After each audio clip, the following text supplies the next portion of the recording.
Another year, another Red Bull dilemma. What if I told you that the most dominant team of the modern era might be about to make a decision that could unravel everything they've built? Imagine a gamble so risky that one wrong call could not only cost them a title, but derail an entire career. In Formula One, there's no seat heavier than the one next to Max Verstappen. And right now, that seat might be handed to a driver who, while talented, could be walking straight into the fire.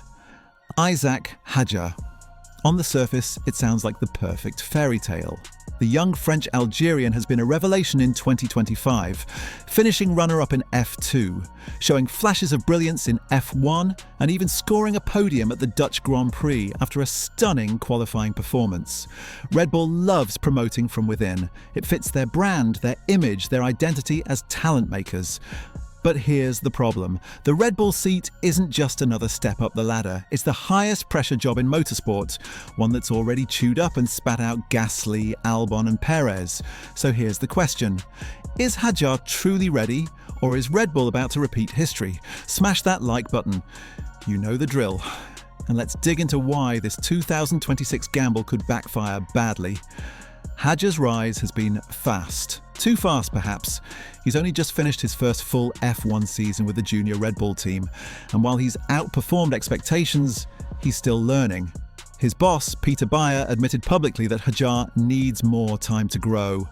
Even Hadjar himself said a Red Bull call-up would feel frightening.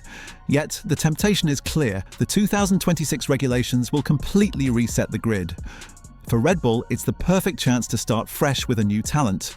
For Hadjar, it's the dream opportunity of a lifetime. But the timing could be disastrous. Think about it. Red Bull's second seat is not a playground. It's a firing line. Every weekend, every lap, you're measured against Verstappen. A once-in-a-generation driver who's turned perfection into routine. Anything less than excellence looks like failure.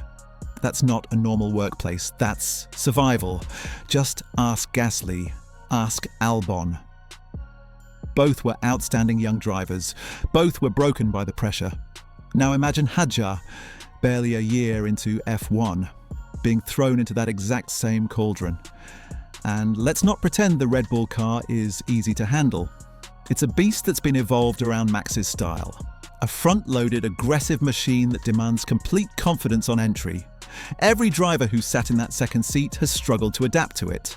That's why the gap between Max and his teammates has often been over half a second per lap. Enormous in modern F1. So even if Hadjar has the raw speed, can he survive the psychological war? Or are Red Bull setting him up to fail? Subscribe. Go on, hit that big red button, and we'll find out. The reason Red Bull is tempted is obvious. Performance. Yuki Tsunoda has improved, yes, but still lacks consistency. Liam Lawson has talent but hasn't delivered a headline result lately. Hadjar's podium and composure have caught Helmut Marko's eye. The Austrian advisor even hinted that the team's looking for someone fearless and fast. Two boxes Hadjar ticks perfectly. But there's a dark side to this philosophy. Red Bull's obsession with youth often leads to premature promotions. It's a cycle. Hype, pressure, collapse, replacement. Let's put it bluntly, Red Bull's second seat has become a career graveyard. The moment you can't match Verstappen, your days are numbered. Hadjar's still developing racecraft, consistency and mental toughness. Rushing that process could destroy him, and that's where this gamble becomes truly dangerous. Because if Red Bull get it wrong again, it's not just another failed driver. It's their whole development system losing credibility. But the bigger question is timing. 2026 brings new engines, new chassis, and possibly a more balanced grid. Red Bull may not start the season as dominantly as before. In those first few months when both drivers are learning, Hadjar might look competitive, just like Pérez did in early 2022. But as soon as Red Bull refine the car around Verstappen again, the gap will widen and Hadjar will be left exposed. That's not speculation, it's a pattern. Martin Brundle recently warned that Red Bull are risking another Gasly situation if they rush the decision, and the data backs him up. Over the past 3 years, Red Bull's average teammate gap in qualifying has been 0.48 seconds, a chasm. In races, Verstappen has outscored his teammates by more than 230 points per season. Those numbers don't lie. They tell a story of complete dominance and complete disparity. Now, imagine stepping into that environment as a 21-year-old rookie. You're not just fighting the stopwatch, you're fighting a legend, a dynasty, and a system built entirely around him. Hadjar has the pace, sure, but the emotional resilience required to thrive in that pressure cooker is something you only gain with experience, the kind he hasn't had yet. There's also the organizational risk. Red Bull thrive on momentum, consistency, and control. A struggling second driver breaks that rhythm. Internal energy shifts from winning to troubleshooting. That's exactly what happened with Pérez. After Monaco 2023, his slump forced Red Bull to divert focus from upgrades to damage control. The same could easily happen again in 2026. And with the new engine partnership with Ford beginning that year, the last thing they need is instability in driver performance. So what's the smart play? Continuity. Keep Hadjar at the junior team for another year, let him sharpen his edges, and let Red Bull maintain stability alongside Max.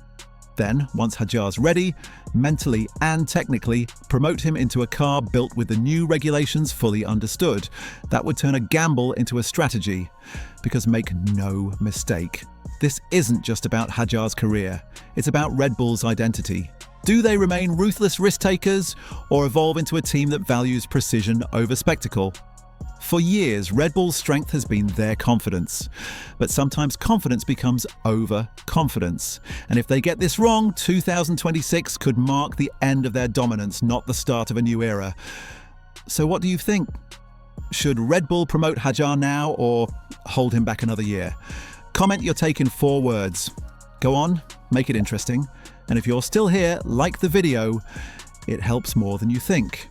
In the end, the 2026 season will either prove Red Bull's brilliance or expose their arrogance. If Hadjar succeeds, he'll be the story of the decade, the young lion who tamed the Verstappen beast. But if he fails, it'll be yet another cautionary tale about what happens when you fly too close to the Red Bull sun. If you enjoyed this deep dive, and as always, hit subscribe for more, because the drama in F1 never ends.